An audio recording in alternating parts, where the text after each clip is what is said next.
17 अप्रैल को लोकसभा में जो कुछ भी हुआ उसका स्क्रिप्ट पहले से तैयार था। दूरदर्शन को प्रधानमंत्री का भाषण रिकॉर्ड करने के लिए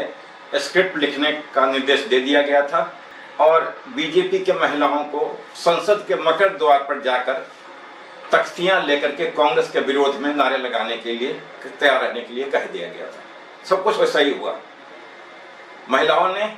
पहले से प्रिंटेड तख्तियां लेकर मकर द्वार पर खड़ी हो गई और कांग्रेस और विपक्ष के खिलाफ नारेबाजी तेज कर दी। उनके चेहरे पे गुस्सा था और वो उन्हें समझाया गया था कि ये महिला आरक्षण का बिल था जिसको विपक्ष ने सपोर्ट नहीं किया, जबकि चीजें अलग थीं। सरकार ने महिला विधेयक के नाम पे 2 अन्य विधेयक, जिसमें एक परिसीमन से जुड़ा विधेयक था और एक राज्य का जुड़ा मामला था, ये 2 अन्य विधेयक उसी के साथ जोड़कर सरकार चालाकी से इस बिल को पास कराना चाहती थी। लेकिन विपक्ष ने प्रधानमंत्री की चालाकी को, सरकार की इस चालाकी को विपक्ष भांप गया।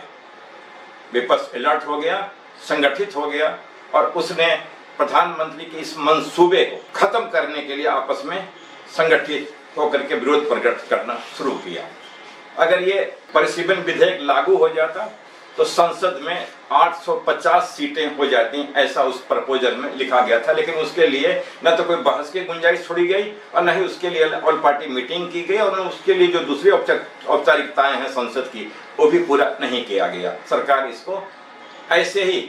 किसान बिल की तरफ पास कराने की कोशिश कर रही थी, जो सफल नहीं हो सका और सरकार का यह बिल गिर गया। मोदी के शासनकाल के 12 सालों में ये पहला सरकारी विधेयक है जो गिरा है। किसी भी सरकार के लिए सरकारी विधेयक का गिरना बहुत ही ज्यादा अपमानजनक माना जाता है और माना जाता है कि सरकार गिर गई। ये एक तरह से एक परिपाटी है नेहरू के जमाने से कि सरकारी बिल यदि गिर जाए जिसका मतलब ये है कि सरकार का सदन में बहुमत नहीं है। इस बिल को पास कराने के लिए संसद में 366 सदस्यों का समर्थन चाहिए था, लेकिन सरकार को 298 सदस्यों का ही सपोर्ट मिला, जबकि विपक्ष 238 वोट से इस बिल को गिराने में सफल रहा। विपक्ष के सारी पार्टियों ने, सारे दलों ने इस विधेयक के खिलाफ मतदान किया और ये सरकार के लिए एक सदमे की तरह घटना थी। भारतीय जनता पार्टी जानती है कि उसके नेता नरेंद्र मोदी का औरा, उनकी चमक और पार्टी की छवि बीते 12 सालों में धूमिल हुई है और शायद यही कारण था कि 2024 के चुनाव में बीजेपी को 63 सीटों का घाटा सहना पड़ा और उसे जनता दल यू, तेलुगु देशम पार्टी, लोक जनशक्ति पार्टी और दूसरी छोटे दलों के सपोर्ट से सरकार बनानी पड़ी और सरकार तो बन गई, लेकिन सरकार के बीजेपी अपने बूते सरकार बनाने की स्थिति में नहीं थी। उसके बाद भी सरकार ने बड़ी हिम्मत की और उन्होंने संविधान संशोधन के लिए ये पहल किया जो विफल हो गया। दरअसल ये हश्र इसलिए हुआ, सरकारी विधेयक इसलिए भी गिरा कि दरअसल मोदी अति आत्मविश्वास के लिए जाने जाते हैं और उन्हें लगा कि महिला आरक्षण के नाम पे विपक्ष के दल टूट सकते हैं और उनके सपोर्ट से यह एक बिल पास करा सकते हैं। उसमें परिसीमन वाला बिल भी था। अगर ऐसा हो जाता, देश में 2029 के चुनाव में 850 एमपी हो जाते लोकसभा में, जो अभी 543 हैं। ये एक लालच था, लेकिन विपक्ष ने इसकी हवा निकाल दी। इस विधेयक के गिरने के बाद एक जो आशंका हुई है वो ये है कि इसके बाद यूसीसी और वन नेशन वन इलेक्शन सरीखे जो इम्पोर्टेंट एजेंडा है सरकार का, वो शायद सरकार पेश करने से बचे और शायद उसको भी विपक्ष गिराने की कोशिश करेगा, क्योंकि वन नेशन वन इलेक्शन के नाम पे विपक्ष एक राय नहीं है, एक मत नहीं है और इस के नाम पर तो पहले से ही पूरा विपक्ष उसके खिलाफ में है। आपको बता दूं कि महिला आरक्षण बिल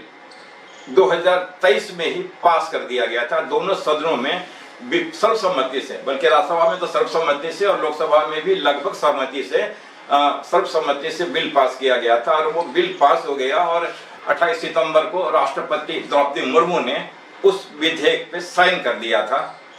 और 2.5 साल पहले और 2.5 साल से इस विधेयक को सरकार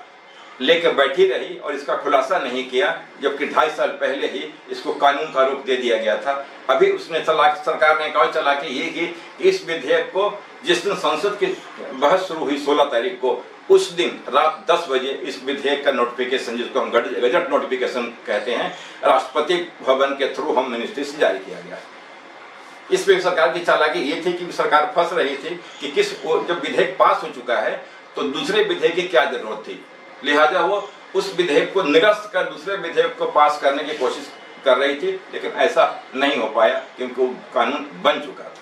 हालांकि तब भी सरकार ने परिसीमन को डालने की कोशिश की थी, लेकिन विपक्ष के विरोध के बाद परिसीमन के मुद्दे पर सरकार पीछे हट गई थी और महिला आरक्षण बिल पास हो गया था और सरकार ने इसकी बहुत वाहवाही लूटी थी और नरेंद्र मोदी ने तुरंत गुजरात में जाकर के रोड शो किया था। महिलाओं के मामले में नरेंद्र मोदी के और इस सरकार के हाथ खून से सने हुए हैं। विपक्ष ने यह आरोप लगा कि कई घटनाओं का जिक्र किया है, वो चाहे वो दिल्ली की जंतर मंतर पे जो रेसलर्स थे, जो पहलवान लड़कियां थी जिसके साथ बीजेपी के केम्पी ने काफ़ी अलग व्यवहार किया था, दुर्व्यवहार किया था, उनसे छेड़छाड़ की थी, वो इशू को लेकर के जब इन पहलवान लड़कियों ने पार्लियामेंट स्ट्रीट में प्रदर्शन किया तो दिल्ली की पुलिस ने उसे बुरी तरह पीटा, मारा, उनके तंबू उखाड़ दिए, उनके जंतर मंतर जहां वो महीनों से बैठे हुए थे उनका वो तंबू वहां से हटा दिया। इसका काफ़ी रिएक्शन भी हुआ था। चाहे लखीमपुर की घटना हो, मणिपुर की घटना हो, कठुआ की घटना हो, बनारस हिंदू यूनिवर्सिटी में लड़कियों के साथ बदतमीजी करने का मामला हो जिसमें बीजेपी के IT सेल के लोग शामिल थे, या फिर एप्स्टीन का मामला हो, हरदीप पुरी का मामला हो, ऐसे कई मामले हैं जिसको बीजेपी ने सरकार के सामने पेश किया कि ऐसे लोग भी महिलाओं की रक्षा नहीं कर पाएंगे, महिलाओं की बात करने का इनको अधिकार नहीं है, क्योंकि महिलाओं के मामले में इस सरकार ने कभी मुंह नहीं खोला और कभी उनके पक्ष की बात नहीं की। दूरदर्शन पर अपने भाषण के दौरान प्रधानमंत्री ने पूरी तरह कांग्रेस को कोसा और अपने 29 मिनट के भाषण में प्राइम मिनिस्टर ने 58 दफा, मतलब प्रत्येक 2 मिनट पर उन्होंने विपक्ष को निशाना बनाया। उन्होंने चुनाव के इस टाइम में जब देश में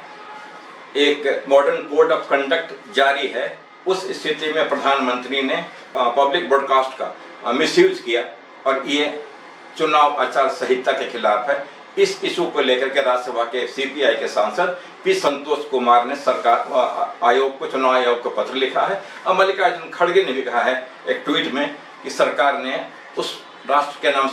संदेश का पॉलिटिकल मानी देने की कोशिश की जो नियम के खिलाफ है और सरकार की उन्होंने आलोचना भी की है। आज के वीडियो में बस इतना ही। मैं हूँ राजीव रंजन नाथ और आप देख रहे हैं न्यूज़ ट्रैक 24/7।